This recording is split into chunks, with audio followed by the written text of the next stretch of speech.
ሰላም ክቡራትና ክቡራን ተከታታዮች እንደምን አላችሁ? እኔ በጣም ደህና ነኝ። ዛሬም በወሳኝ መሰረታዊ የህግ ፕሮግራም መጥቻለሁ። በዛሬ ፕሮግራሜ አዲስ የወጣውን የዳኝነት አከፋፈል ስሌት የያዘውን መመሪያ የምነግራችሁ ይሆናል ማለት ነው። አዲሱ የዳኝነት ክፍያ ደንብ ቁጥር 1/2017 የምናይ ይሆናል ማለት ነው። እንግዲህ አዲሱ የዳኝነት ክፍያ መመሪያ በውስጡ ምን አዲስ ነገሮች ይዟል?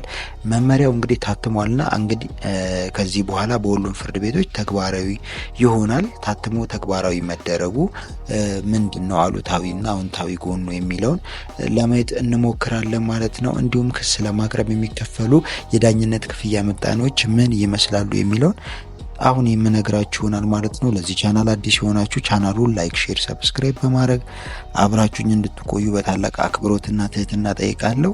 ቀጥታ ወደ ዛሬው ፕሮግራም ይገባል።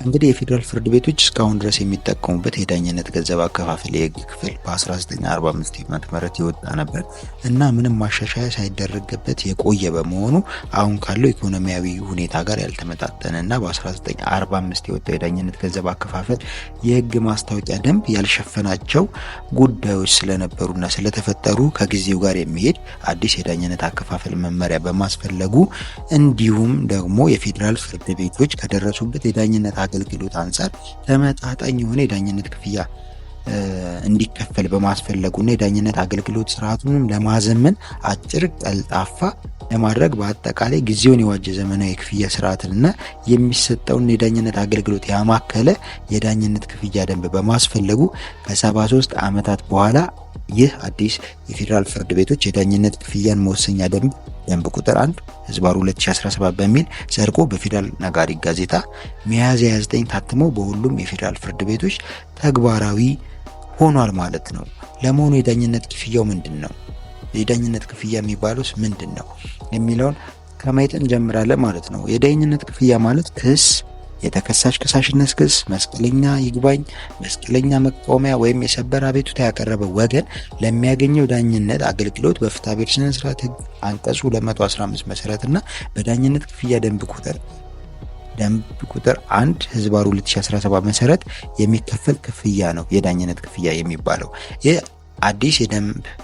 ይህ አዲስ ደንብ የዳኝነት ክፍያ በሁለት ፈርጅ ክፍያ እንዲከፈል ያሰላል። አንደኛው በገንዘብ በሚተመን ክሶች ላይ እና በገንዘብ በማይተመኑ ክሶች ላይ በሚል ማለት ነው። ለመሆኑ በገንዘብ የሚተመን ክስ ማለት ምን ማለት ነው? በገንዘብ የሚተመን ክስ ማለት ፍርድ ቤት ቀርቦ የዳኝነት የሚጠየቅበት ጉዳይ ገንዘብን የሚመለከት ወይም ክስ የቀረበበት ጉዳይ ተንቀሳቃሽም ሆነ የማይንቀሳቀስ ማናቸውንም ንብረት በገንዘብ ሊተመን የሚችል ክስ በገንዘብ የሚተመን ክስ ይባላል ማለት ነው። በተተመነው የገንዘብ መጠን መሰረትም የዳኝነት ይከፈላል ማለት ነው። በገንዘብ የማይተመን ክስ ማለት ደግሞ በባህሪያቸው በገንዘብ ሊገመቱ የማይችሉ ምሳሌ እንደ ፍቻ አቤቱታ፣ እንደ ውርስ አጣሪ ሾምልኝ፣ እንደ ሞግዚትነት፣ ሌሎች አቤቱታዎች በጠቅላላው ከግለሰብ ስብዕና ጋር የተያያዙ የመብት ማስከበር አቤቱታዎች በገንዘብ የማይተመን ክስ ውስጥ ይካተታሉ። ለዚህም ይህ ደንብ እንደዚህ አይነት አቤቱታዎችን ዳኝነት የሚከፍሉበት ሁኔታ ደንቡ በግልጽ አስቀምጧል ማለት ነው። የምናየው ይሆናል። የዚህ ደንብ ተፈጻሚነት ወሰን ምን ነው ብላችሁ ልጠይቁ ትችላላችሁ። እንግዲህ ይህ አዲስ የዳኝነት ክፍያ ደንብ ድሬዳዋና አዲስ አበባን ጨምሮ ለፌዴራል ፍርድ ቤቶች የሚቀርቡ በማናቸውም ጉዳይ ላይ ተፈጻሚነት ይኖረዋል። እንዲሁም ደግሞ የክልል ፍርድ ቤቶች በውክልና ስልጣን በሚመለከታቸው ጉዳዮች ላይ ይህ የዳኝነት ክፍያ ደንብ ተፈጻሚ ይሆናል ማለት ነው።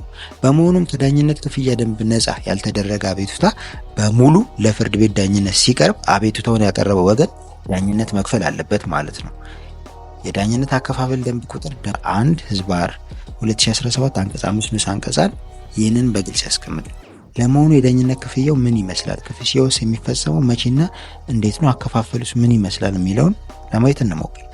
ዳኝነት የሚከፈለው ማለትም ክፍያው የምንከፍለው ፍርድ ቤት መዝገብ ከመከፈቱና ቁጥር ከመሰጠቱ በፊት ሲሆን ክፍያው የሚፈጸመው ወይም አከፋፈሉ የሚለው ሲታይ ደግሞ ፍርድ ቤቱ አመቺ ነው ብሎ ባመነበት በጥሬ ገንዘብ፣ በባንክ በኩል፣ በክሬዲት ካርድ፣ በዴቢት ካርድ ወይም በኤሌክትሮኒክስ የክፍያ ዘዴዎች ክፍያውን ሊፈጸም የሚችል የዳኝነት አከፋፈል ደንብ ቁጥር 1 ህዝባር 2017 አንቀጽ 5 ንዑስ አንቀጽ 2 እና ንዑስ አንቀጽ 3 ላይ በግልጽ ተቀምጧል። እንግዲህ የዳኝነት ክፍያ መጠን ተመን የሚወሰነው በገንዘብ ተተምነው የሚቀርቡ ክሶች ሲሆኑ ክሱ በቀረበው የገንዘብ መጠን መሰረት ዳኝነት ይከፈላል ማለት ነው።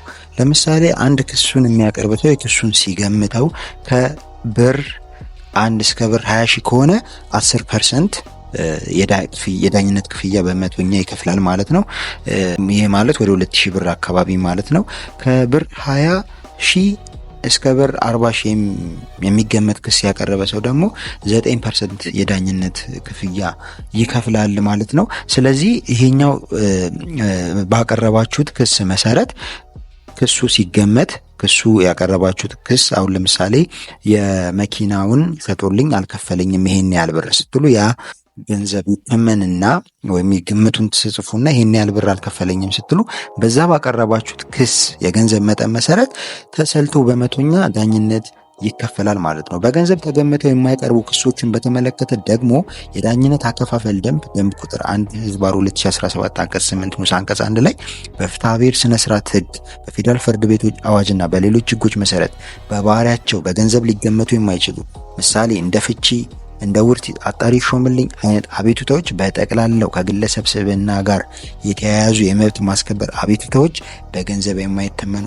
አቤቱታዎች በሙሉ የዳኝነት አከፋፈል ደንብ ቁጥር 1 ህዝባር 2017 አንቀጽ 8 መሰረት በገንዘብ የማይተመኑ አቤቱታ የቀረበው ለፌዴራል መጀመሪያ ደረጃ ፍርድ ቤት ከሆነ ብር 1000 የዳኝነት ክፍያ ይከፍላል። ለፌዴራል ከፍተኛ ፍርድ ቤት የቀረበ ክስ ከሆነ ደግሞ ብር 1500 የዳኝነት ይከፍላል። ለፌዴራል ጠቅላይ ፍርድ ቤት የቀረበ ክስ ከሆነ ደግሞ ብር 2000 የዳኝነት ይከፍላል ማለት ነው። እነኚህ በገንዘብ ለማይተመኑ ክሶች ነው። በተጨማሪም በቤተሰብ ህግ መሰረት ባልና ሚስት መካከል ንብረትን አስመልክቶ የሚደረጉ ማለትም ንብረቴ ግል ይባልልኝና ወዘተረፈ ተመሳሳይነት ያላቸው ክሶች ወይም አቤቱታዎች ብር 500 የዳኝነት ክፍያ ይከፍላሉ ማለት ነው። እንዲሁም በተለያዩ አስተዳደር ተቋማት ታይተው ውሳኔ የተሰጠባቸው ጉዳዮች ለፍርድ ቤት በይግባኝ ወይም በቀጥታ የሚቀርብ ክስ ሲኖር አቤቱታው በይግባኝ የቀረበው ለፌዴራል መጀመሪያ ደረጃ ፍርድ ቤት ከሆነ ብር 1000 የዳኝነት ክፍያ ይከፍላል። አቤቱታ በይግባኝ የቀረበው ለፌዴራል ከፍተኛ ፍርድ ቤት ከሆነ ብር 2000 ብር የዳኝነት ክፍያ ይከፍላል። አቤቱታ በይግባኝ የቀረበው ለፌዴራል ጠቅላይ ፍርድ ቤት ከሆነ ብር 3000 የዳኝነት ክፍያ ይከፍላል። ይህም የዳኝነት አከፋፈል ቁጥር 1 ህዝባር 2017 አንቀጽ 11 ላይ በግልጽ ተቀምጧል ማለት ነው። ለተጨማሪ መመሪያውን መመልከት በደንብ ይቻላል ማለት ነው። በዚህ መሰረት ፍርድ ቤት የዳኝነት ክፍያን ያስከፍላል ማለት ነው።